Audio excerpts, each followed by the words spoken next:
നമസ്കാരം, welcome back to വിറ്റിൽ word. നമ്മൾ മറ്റൊരു വീഡിയോയിലേക്ക് എല്ലാവർക്കും സ്വാഗതം. ഞാൻ ലജീഷ് തിലകൻ. ഇന്ന് നമ്മൾ നമ്മുടെ വീടുകളിൽ ഉപയോഗിക്കുന്ന ഒരു ഫ്രിഡ്ജിനൊരു സ്റ്റാൻഡാണ് നമ്മൾ ഉണ്ടാക്കിയിരിക്കുന്നത്. ആ സ്റ്റാൻഡ് ഉണ്ടാക്കുന്ന ഒരു വീഡിയോ ആണ് ഇടുന്നത്. അതായത് നമ്മൾ പുറത്തു പോയി ഒരു സ്റ്റാൻഡ് വാങ്ങിക്കണമെങ്കിൽ നമുക്കൊരു 700 രൂപ മുതൽ 1000 രൂപ വരെയൊക്കെ ചിലവുണ്ടാവും. ഇത് നമുക്കൊരു 150-200 രൂപ ചിലവിൽ നമുക്കൊരു സ്റ്റാൻഡ് നമുക്ക് എല്ലാവർക്കും തന്നെ വീട്ടിലുണ്ടാക്കി നോക്കാൻ പറ്റിയൊരു ടൈപ്പ് സ്റ്റാൻഡാണ് നമ്മളിന്ന് ഉണ്ടാക്കിയിരിക്കുന്നത്. അപ്പോൾ വീഡിയോ ഒന്ന് നമുക്ക് കണ്ടുനോക്കാം.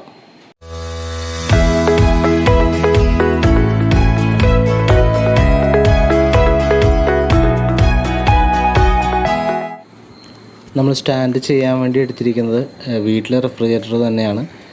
സാധാരണഗതിയിൽ സ്റ്റാൻഡ് ഉപയോഗം വരുന്നതെന്ന് വെച്ച് കഴിഞ്ഞാൽ ഒന്ന് മോയ്സ്ചർ, താഴെ അധികം മോയ്സ്ചർ വരുന്ന ഒരു ഏരിയയിൽ, പിന്നെ കൂടാതെ താഴെ ക്ലീൻ ചെയ്യാൻ ബുദ്ധിമുട്ടുള്ള ഒരു ഏരിയ. സാധാരണഗതിയിൽ ഒരു നോർമൽ റെഫ്രിജറേറ്ററിന് 1 ഇഞ്ച് ഹൈറ്റാണ് ബേസ്മെൻറ്റിൽ വരാറുള്ളത്. അപ്പോൾ അതിൻ്റെ ആ ഒരു ഹൈറ്റ് കൂടുതൽ കിട്ടാനും പിന്നെ താഴെ ക്ലീൻ ചെയ്യണമെങ്കിൽ ഇത്തിരി സ്പേസ് കൂടുതൽ വേണമല്ലോ. അപ്പോൾ അതിന് വേണ്ടിയിട്ടാണ് സാധാരണ സ്റ്റാൻഡ് ഉപയോഗിക്കുന്നത്. അപ്പോൾ അതിന് വേണ്ടി നമുക്ക് ചെയ്യണമെന്ന് വെച്ച് കഴിഞ്ഞാൽ ആദ്യത്തെ ആ ഫ്രണ്ടിൽ 2 ലെഗ് ഉണ്ടാകും, അഡ്ജസ്റ്റ് ചെയ്യാൻ പറ്റുന്ന ലെഗാണ്. അത് തമ്മിലുള്ള മെഷർമെൻറ്റ് എടുക്കുക. എപ്പോഴും മധ്യഭാഗത്തു നിന്ന് മെഷർമെൻറ്റ് എടുക്കാൻ ശ്രദ്ധിക്കുക. കൂടാതെ നമ്മുടെ ബാക്കിലേക്കുള്ള മെഷർമെൻറ്റും കൂടി എടുക്കുക. അതിനുശേഷം ഒരു പേപ്പറിൽ നമ്മൾ നോട്ട് ചെയ്ത് വെക്കുക, അപ്പോൾ എത്രയാണ് മെഷർമെൻറ്റ് വരുന്നത് എന്നുള്ളത്. ഇനി നമുക്ക് സ്റ്റാൻഡ് ഉണ്ടാക്കാൻ ആവശ്യമായിട്ടുള്ള ഫിറ്റിങ്സാണ് വേണ്ടത്. അപ്പോൾ ആ ലെഗിൻ്റെ സൈസ് അനുസരിച്ചിട്ട് അതിനേക്കാൾ ഇത്തിരി കൂടി വട്ടം കൂടിയ ടൈപ്പ് ഫിറ്റിങ്സാണ് നമ്മൾ എടുത്തിരിക്കുന്നത്. 1.5 ഇഞ്ചിൻ്റെ ഫിറ്റിങ്സാണ് എടുത്തിരിക്കുന്നത്.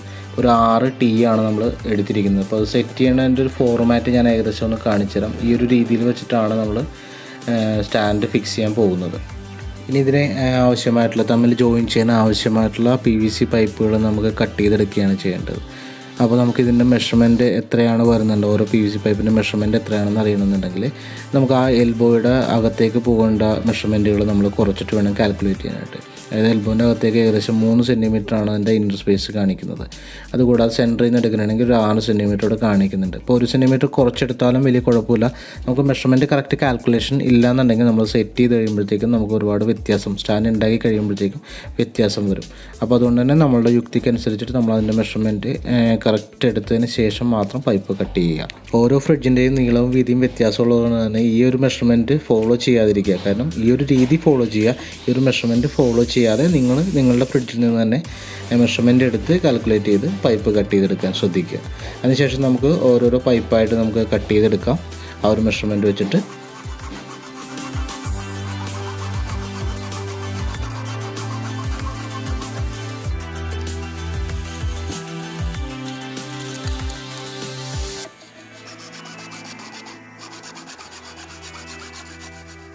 നമ്മൾ പൈപ്പെല്ലാം കട്ട് ചെയ്തെടുത്തിട്ടുണ്ട്. ഒരു 4 പീസ് ചെറുതും 1 പീസ് വലുതും. അപ്പോൾ അത് നമുക്കിനി 1 by 1 ആയിട്ട് ഫിറ്റ് ചെയ്ത് നമുക്ക് സെറ്റ് ചെയ്തെടുക്കാം.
നമ്മൾ ഫിറ്റിങ്സ് എല്ലാം പൈപ്പുകളുമായിട്ട് സെറ്റ് ചെയ്തതിന് ശേഷം അതിൻ്റെ ഫൈനൽ മെഷർമെൻ്റ് ഒന്ന് നമ്മൾ എടുത്തിരുന്ന മെഷർമെൻറ്റുമായിട്ടൊന്ന് മാച്ച് ചെയ്ത് നോക്കുക. ആ മെഷർമെൻറ്റ് ഓക്കെ ആണെന്നുള്ള കാര്യം കൺഫേം ചെയ്തതിന് ശേഷം നമ്മൾ സോൾവെൻറ്റ് ഉപയോഗിച്ചിട്ട് നമുക്ക് ഒട്ടിച്ചത് പെർമനൻ്റ്ലി ഫിക്സ് ആക്കാം.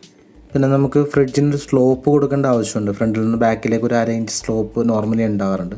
അപ്പോൾ ആ സ്ലോപ്പിന് വേണ്ടി നമ്മൾ 2 ചെറിയ പീസ് കട്ട് ചെയ്തിട്ട് ഫ്രണ്ട് ഭാഗത്ത്, അതായത് നമ്മുടെ ഫ്രണ്ട് ലെഗ് വരുന്ന 2 ഭാഗത്തായിട്ട് അത് ഫിക്സ് ചെയ്ത് കൊടുക്കുക. അപ്പോൾ അതിൻ്റെ മെഷർമെൻറ്റ് ഒരു 1/2 ഇഞ്ച് പുറത്ത് നിൽക്കുന്ന രീതിയിലായിട്ട് ഇട്ടാൽ മതിയാവും. നമ്മുടെ സ്റ്റാൻഡ് റെഡി ആയിട്ടുണ്ട്. നമ്മൾ ഫ്രിഡ്ജ് അതിൻ്റെ മുകളിൽ കയറ്റി വെച്ചു. അപ്പോൾ നമുക്ക് ബാക്കിൽ നിന്നുള്ള വ്യൂ ആണ് കാണുന്നത്. അപ്പോൾ നമുക്ക് ബാക്കിൽ നിന്ന് നോക്കുമ്പോൾ തന്നെ നമുക്കറിയാൻ പറ്റും അതിൻ്റെ ഹൈറ്റ് ഏകദേശം ഒരു 5 ഇഞ്ച് അടുത്ത്. നമുക്ക് കൈയൊക്കെ നമ്മൾ ഈസി ആയിട്ട് തന്നെ നമുക്ക് കയറ്റി അത് ക്ലീനിങ്ങോ കാര്യങ്ങളൊക്കെ ഉണ്ടെങ്കിൽ അത് ചെയ്യാൻ പറ്റും. പിന്നെ ആ ലെഗിൻ്റെ ഭാഗം നമ്മൾ ഈ പൈപ്പിൻ്റെ ഉള്ളിലേക്ക് ഇറങ്ങിയിരിക്കുന്ന കാരണം സ്ലിപ്പായി പോകാനുള്ള ചാൻസസ് ഇല്ല. ഇത് നമുക്ക് നമ്മുടെ വീട്ടിലേക്കുള്ളത് 210 ലിറ്ററിൻ്റെ ഫ്രിഡ്ജാണ്. അപ്പോൾ 250 ലിറ്റർ വരെയുള്ള ഫ്രിഡ്ജാണെങ്കിൽ ഈ ഒരു ഡിസൈനിൽ തന്നെ മതിയാവും. ഇനി അതിനേക്കാൾ കൂടുതലോ അല്ല വെയിറ്റ് കൂടുതലോ ടൈപ്പ് ആണെങ്കിൽ നമ്മൾ ആ സെൻറ്ററിൽ കൊടുത്തിരിക്കുന്ന സപ്പോർട്ട് ഒരു 2 ടീയും കൂടി അഡീഷണൽ ഉപയോഗിച്ച് ഡബിൾ ആക്കി ഉപയോഗിക്കുകയാണെങ്കിൽ അല്പം കൂടി സ്ട്രെങ്ത്ത് നമുക്ക് കിട്ടുന്നതായിരിക്കും. അപ്പോൾ നമ്മുടെ PVC കൊണ്ടുള്ള സ്റ്റാൻഡ് എല്ലാവർക്കും ഇഷ്ടപ്പെടുന്നുണ്ടാവും. നമുക്ക് ഇതിനൊരു പ്രത്യേകത എന്ന് വെച്ച് കഴിഞ്ഞാൽ നമുക്ക് മറ്റേ സ്റ്റാൻഡിനേക്കാളും ഈസി ആയിട്ട് നമുക്ക് ഈ PVC ആയതുകൊണ്ട് തന്നെ നല്ല രീതിയിൽ നമുക്ക് റോൾ ചെയ്യാൻ പറ്റും. ഇതിപ്പോൾ മൂവ് ചെയ്ത് നമുക്ക് ക്ലീൻ ചെയ്യണമെങ്കിലൊക്കെ നല്ല ഇതായിട്ട് നമുക്ക് ചെയ്യാൻ പറ്റും. പിന്നെ നമ്മൾ സ്ലോപ്പ് കൊടുത്തിട്ടുണ്ട്, അതുപോലെ ഡോർ തന്നെ അടഞ്ഞു പോകുന്നുണ്ട്. അപ്പോൾ നമുക്ക് ഇത്രയും സിമ്പിളായിട്ട് നമുക്ക് ഈ ഒരു PVC കൊണ്ട് ഇതുപോലൊരു സ്റ്റാൻഡ് നമുക്ക് ഉണ്ടാക്കിയെടുക്കാൻ പറ്റും. അപ്പോൾ നിങ്ങളെല്ലാവരും ഒന്ന് ട്രൈ ചെയ്ത് നോക്കുക. വീഡിയോ ഇഷ്ടപ്പെട്ടാൽ ലൈക്ക് ചെയ്യാനും കമൻറ്റ് ചെയ്യാനും കൂട്ടുകാർക്കൊന്ന് ഷെയർ ചെയ്ത് കൊടുക്കാനും മറക്കണ്ട. അടുത്ത വീഡിയോ ആയിട്ട് വീണ്ടും കാണാം. നന്ദി, നമസ്കാരം.